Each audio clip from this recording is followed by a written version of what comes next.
En el bullicio de la ciudad de Madrid, donde las luces de los rascacielos competían con las estrellas del cielo nocturno, María López se encontraba de pie frente a la imponente puerta de cristal de la empresa donde había trabajado durante 15 años. Era una mañana gris de otoño, y el viento frío le azotaba el rostro mientras sostenía una caja de cartón con sus pertenencias, una foto familiar descolorida, un calendario con fechas marcadas y un puñado de bolígrafos gastados. Despedida por recortes presupuestarios, le habían dicho, pero María sabía la verdad. Su jefe, un hombre ambicioso y sin escrúpulos, la había echado por negarse a falsificar documentos que ocultaban irregularidades fiscales.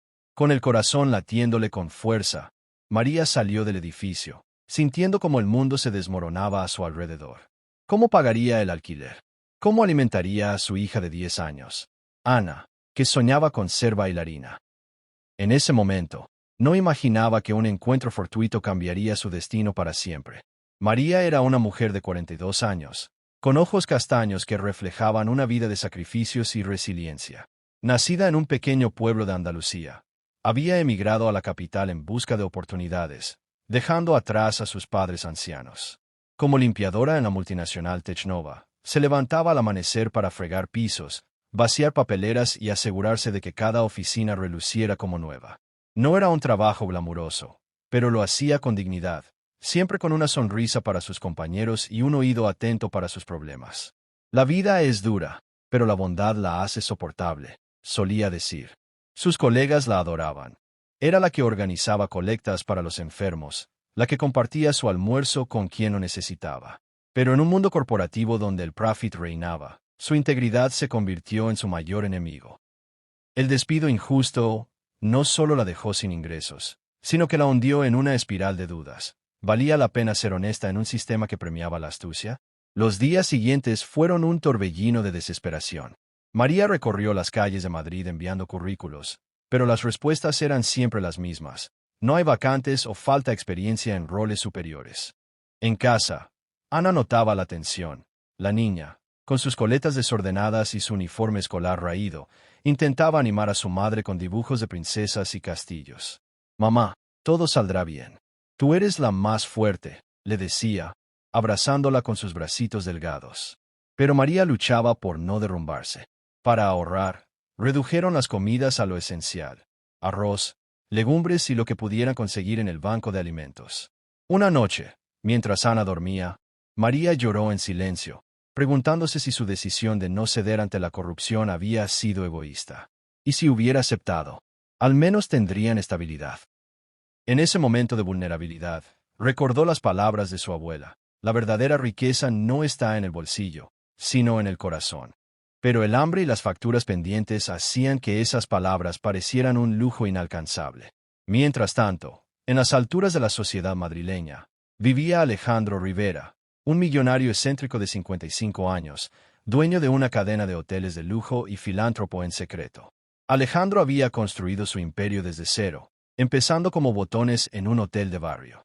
Su fortuna era inmensa: yates en la Costa del Sol, mansiones en Marbella y una colección de arte que rivalizaba con museos. Pero detrás de su fachada de éxito, Alejandro cargaba con un vacío profundo. Había perdido a su esposa en un accidente años atrás, y su único hijo, distanciado por el trabajo obsesivo de su padre, vivía en Nueva York. El dinero compra comodidades, pero no compañía, reflexionaba a menudo, paseando por su ático con vistas al retiro. Alejandro era conocido por sus donaciones anónimas a causas sociales, pero evitaba el foco público. Un día, mientras revisaba informes en su oficina, oyó hablar de Technova y sus prácticas dudosas. Intrigado, decidió investigar, disfrazándose de inversor para infiltrarse en la empresa. El destino tejó sus hilos de manera inesperada una tarde lluviosa. María, exhausta de una entrevista fallida, se refugió en un café modesto cerca de la Gran Vía. Pidió un café solo, el más barato, y se sentó en una mesa junto a la ventana, observando cómo la gente corría bajo los paraguas. Alejandro, huyendo de una reunión aburrida, entró al mismo café, pidiendo un espresso doble. Al sentarse, notó a María, su expresión de derrota, la caja de cartón a sus pies con el logo de Technova. Curioso, inició una conversación casual. «Parece que ha tenido un día duro», dijo con una sonrisa cálida. María, sorprendida por la amabilidad de un extraño elegante, respondió con cautela. Poco a poco, se abrió. Contó su historia de despido injusto, su lucha por su hija y su fe en la honestidad. Alejandro escuchó atentamente, reconociendo en ella el tipo de integridad que él había perdido en su ascenso al poder. A veces, el sistema nos falla, pero las personas pueden cambiarlo, murmuró él, sin revelar su identidad. Esa conversación fue el germen de un giro inesperado. Alejandro, conmovido por la historia de María, decidió actuar. Investigó discretamente a Technova y descubrió no solo la corrupción que ella había denunciado internamente, sino un esquema mayor de evasión fiscal. Usando sus conexiones, alertó a las autoridades, lo que llevó a una auditoría sorpresa. Pero eso no era suficiente para él. Quería hacer algo personal. Recordando su propia juventud de privaciones, vio en María un reflejo de su madre, una limpiadora que había sacrificado todo por él. En una realización profunda, Alejandro entendió que su riqueza era un medio, no un fin. He acumulado fortunas, pero para que si no ayudo a quien lo merece, se dijo. Decidió buscar a María y ofrecerle no solo un empleo en uno de sus hoteles, sino algo más transformador. El clímax emocional llegó una semana después. María, al borde de la eviction, recibió una llamada anónima. Venga al Hotel Riviera. Pregunte por el gerente. Pensando que era otra entrevista, acudió con Ana de la mano. Al llegar, el vestíbulo lujoso la intimidó. Mármol reluciente, chandeliers brillantes y huéspedes con trajes caros. El gerente la llevó a una suite privada, donde Alejandro la esperaba con una sonrisa. Soy el hombre del café, reveló. María lo reconoció, boquiabierta. Él le explicó todo, cómo su historia lo había inspirado a exponer la corrupción en Technova, lo que resultó en el despido de su exjefe y compensaciones para los afectados, incluyendo una indemnización retroactiva para ella. Pero el gesto que sorprendió a todos fue mayor. Alejandro, con lágrimas en los ojos, le ofreció no solo un puesto como supervisora de personal en su cadena hotelera, con un salario digno y beneficios para Ana, sino que también creó una fundación en su nombre. Fundación María López, por la integridad y la bondad, dedicada a ayudar a trabajadores injustamente despedidos, proporcionando asesoría legal, capacitación y becas para sus hijos.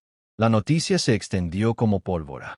Periódicos como El País y ABC titularon: Millonario transforma la vida de una empleada despedida. En las redes sociales, hashtags como almohadilla gesto del millonario y almohadilla bondad inesperada se volvieron virales, inspirando a miles. María, abrumada por la generosidad, abrazó a Alejandro. No sé cómo agradecerle, sollozó. Él respondió: ya lo has hecho, recordándome el poder de la humanidad. Ana, con ojos brillantes, bailó por la habitación, simbolizando la esperanza renovada. Ese acto de compasión no solo salvó a una familia, sino que creó un ripple effect. Empleados de Technova se unieron a la fundación, donantes anónimos contribuyeron, y comunidades enteras se motivaron a actos de bondad. Meses después, María dirigía talleres en la fundación, compartiendo su historia con otros en situaciones similares. La vida puede ser injusta, pero un gesto de bondad puede cambiarlo todo, decía. Alejandro, por su parte, reconectó con su hijo, invitándolo a unirse a la causa. Juntos, demostraron que la verdadera riqueza radica en la empatía y la generosidad. En un mundo a menudo cínico, su historia recordaba que la humanidad prevalece. Un despido injusto se convirtió en un faro de esperanza, inspirando a generaciones a creer en el poder transformador de la bondad. Y así, en las calles de Madrid y más allá, la gente comenzó a mirar a los extraños con ojos más amables, sabiendo que un simple acto podía sorprender al mundo entero.